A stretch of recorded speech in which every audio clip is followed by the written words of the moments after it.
Rjómablíða í Skagafirði gefur fyrirheit gleði og góðan dag. Það fór þó fram úr björtustu vonum að heimsækja fjölskylduna á Grænumýri, en þar eru komni kiðlingar sem hoppuðu og skoppuðu og leiðu okkur að halda á sér eins mikið og við vildum.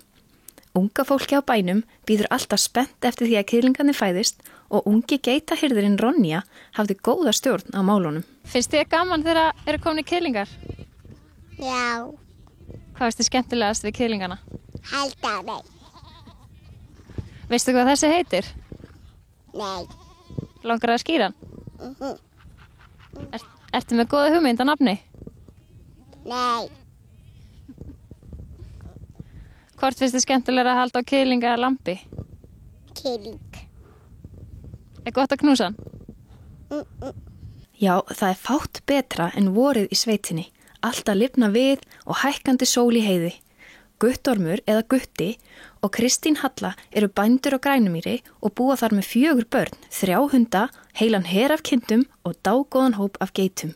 Við verðum með geitur bara alla okkar búskapartíð síðan fluttum hérna 2006. Fyrstu geitina fengum við 2002.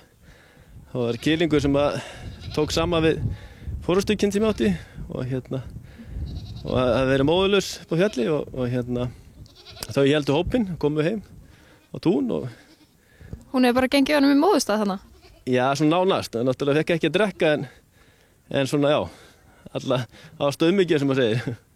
Og urðu þið bara strax ástfangin af þessum kiðling og ákveðið að hefja búskap? Það var nú svolítið svona skrítið fyrst en svo vandist þetta. Jú, þetta var bara mjög gaman að fá geit. Og lengi vel bara ein fyrst en svo áttum kiðling og annan kiðling og svo fleiri kiðlinga og svo bara fjölgaði. Og hvernig búskapur er það að vera með geitur? Hvað gerir við geitunar? Við nýtum kiðlingana, kjötið af kiðlingunum og skinnin.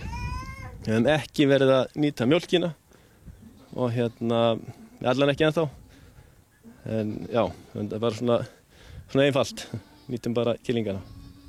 Eru þið með meiri búskap innan Grænumýri?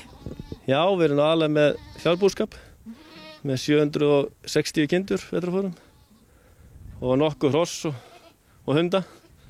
Já, maður getur nú alltaf búið í Skagafirði án að segja hross, er það? Nei, það verður að eiga nokkur til að vera með.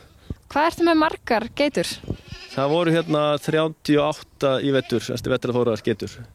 Það eru konið núna einhverjir 25 kiðlingar eitthvað. Von á tæplega 50. Hvað er það allt í allt? Hvað er þetta á fjalli í sumar? Það getur verið kannski einhver svona 90. En geitur, fara þær á fjall bara eins og kindunar? Já, ég hef allavega látið þær fara á fjall og gengi bara svona þokkalega vel náðum heim. Þannig að þetta er ekkit verið en kindunar. Er það svona svipaðar í geðslagi og kindur? Nei, ég myndi ekki segja það. Það eru frekar sérlundaðar svona. Já, ég myndi segja það. Er það svona fallegt orðið yfir það, sérlundaðar? Já, svona, já, má segja það. Það er svona mjög fallegt svona, hljóma vel, en það geta verið mjög þráar og já, leiðinlegar. En þetta er hug, það sé það. Geta það ekki líka verið skemmtilegar? Jú, unguðin er sérstaklega skemmtilegur og eins er þægilegt að gera þér spakar og umgangast þær þannig. Það er mjög gott, miklu betra en með kindunar. Eru það líklegri til að hlýða þér? Já, ég myndi segja það, allan er mér. Dýrin og já, hegðun dýrana hefur oft verið efniviður í orðtök og spakmæli. Til dæmis gæti maður verið sterkur eins og naut, frjáls eins og fugl eða einfaldlega kindarlegur. Geiturnar hafa ekki verið skildar út undan en mögulega gæti maður verið kallaður gamla geit. En hvað finnst geitabóndanum þetta? Já, það allavega hljómar vel en ef einhver kannski, segir við, þá kannski er það ekkert voðalega fallegt svona. Nei, maður myndi kannski ekki taka þessu hrósi allavega. Nei, ég held að það sé alveg bara þvert á móti. En eru geiturnar ekki kannski orðnar svona rólendaðri þegar það eru orðnar gamlar samt? Nei, þá verða það eiginlega bara gestirðari. Það er mikil goggunaröð og eftir svona sem eldast og er alveg elsta geiti sem að ræður og svo hún fer frá og þá tekur bara svo næsta við. Þannig að þetta orðtaki kannski bara á fullkomlega rétt á sér. Já, það hentar bara mjög vel. Hvað segirðu? Hvernig liggur á þér? Er eitthvað að frétta?